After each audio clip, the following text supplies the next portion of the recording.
3. All right, here we have the first, well, actually not the first one of the 10 new CLARIOS module manufactured by Interpro, and we're gonna roughly go over all the different steps per test procedure. So we have a port number here, TP0365, and the document MP-3007. But we're gonna go and simplify this video by going over all the different steps detailed in that test procedure. All right, Tony, go ahead. Okay. During power up, we disconnected the normally closed temp switch to verify the over temp LED. So we go ahead and power it and give it 300 volts. Go ahead, Tom. So we first set it to 300 volts. And because the temperature switch is disconnected, we verify that the temperature alarm on the LED is on, and also that the board is not enabled, and that you cannot. Go ahead, Tom. So we clear the phase loss, but the board's inhibited. The board's inhibited, we also have a temperature switch. And it will not enable. And even if we tap to enable, we cannot enable because of the temperature switch. Okay. All right. So at this point, you're going to connect it back, right? Yeah. And again, this is that thermal switch that it's a safety, because if that opens, then the module will never enable. Basically, that temperature, over temperature safety feature. All right, go ahead. Okay. So we go back to 300, and we have to do this operation every time, otherwise the inrush of the transformer, the inrush current will go off here. So you can verify the overtemp. So now we verify the overtemp is off. Okay, then we're gonna go in phase. Then we eliminate the phase loss. We've eliminated the phase loss. And then we're gonna enable. And now John is going to enable. The soft enable. And we only have a green LED. And we only have power. And then we'll measure the 120 going to and Tony's going to measure the 120 going into the transformer. Measures 117.87. All right, Tony.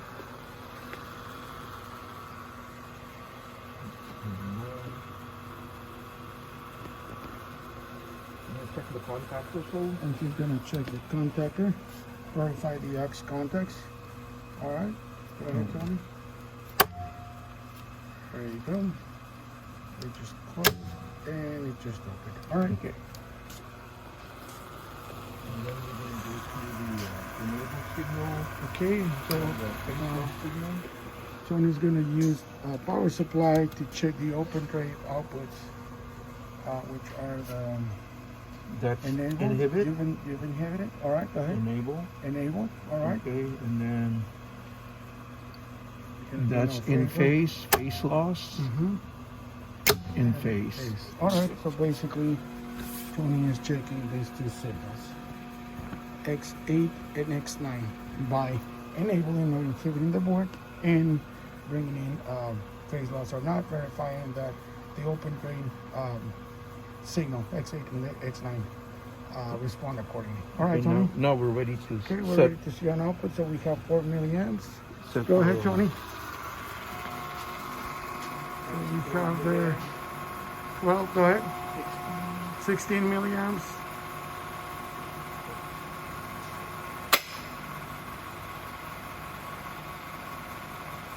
20. Then we're going to set the 300 with the voltage limit. All right. Gotta do this fast so that we don't overtemp for him. This is adjusting the voltage limit command.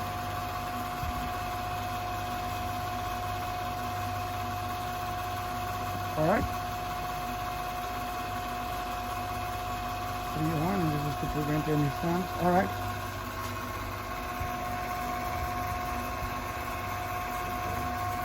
All right, so we can go ahead and change the load now.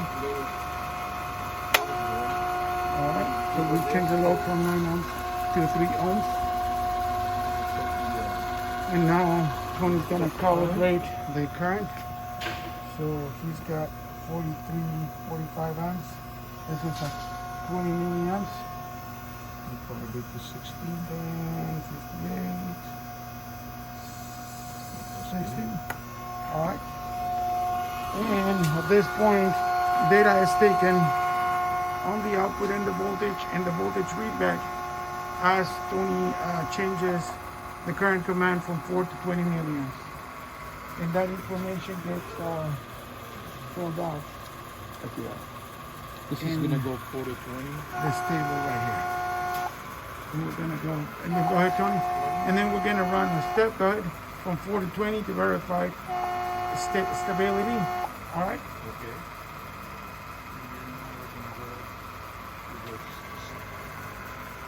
Take a reader. All right, and then the data will be taken, and then the data will be 420, 4, 8, 12, 16, and 20 milliamps for the current command. Gonna get the output voltage. Gonna get the readback X6 and X5 for current and voltage. Go ahead, Tony. Okay. Oh, do you want to take that? Do you want to do the? You want the dynamic? Yeah, let's go ahead and do the dynamic. Yeah. Okay. Yeah, but yeah, we don't have to take the data for this. Yeah. Okay. Go ahead. So now what we have here is got 20, right? Yeah. 20 milliamps full output, 181 volts. The load right now it's 3 ohms because we have 9 ohms in parallel. And what we're going to do is we're going to open up so that we only have one resistor of 9 ohms. What we should do is we should check. What is the current there, Tony? 60. Right at 60. Go ahead. And we notice that we're trying to achieve regulation, and more importantly, there's no stability. And now we're limiting at 300 volts the way that we limit it. All right. Tony, can you bring it back to 12 so that we have 30? Okay. Let's do that.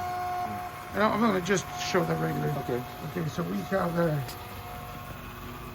29.7 amps, we have 90, and then we're going to do again. We're going to change the load. Now the voltage changed to compensate And then to keep the same that stays level. current. The same. To stay the same. All right. All right, go ahead. Then basically we're changing the load from 3 ohms to 9 ohms and 9 ohms to 3 ohms to verify that nothing is stable. And now what we're going to do is we're going to eliminate the resistive part of our load, and we're only going to keep the inductive part by shortening the resistance. Go ahead, and we see the output.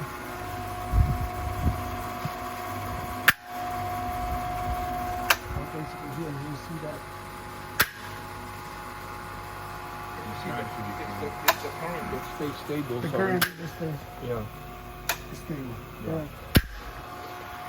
We did that at 20 milliamps. All right, yeah, we did it at 20 milliamps. That's right. All right.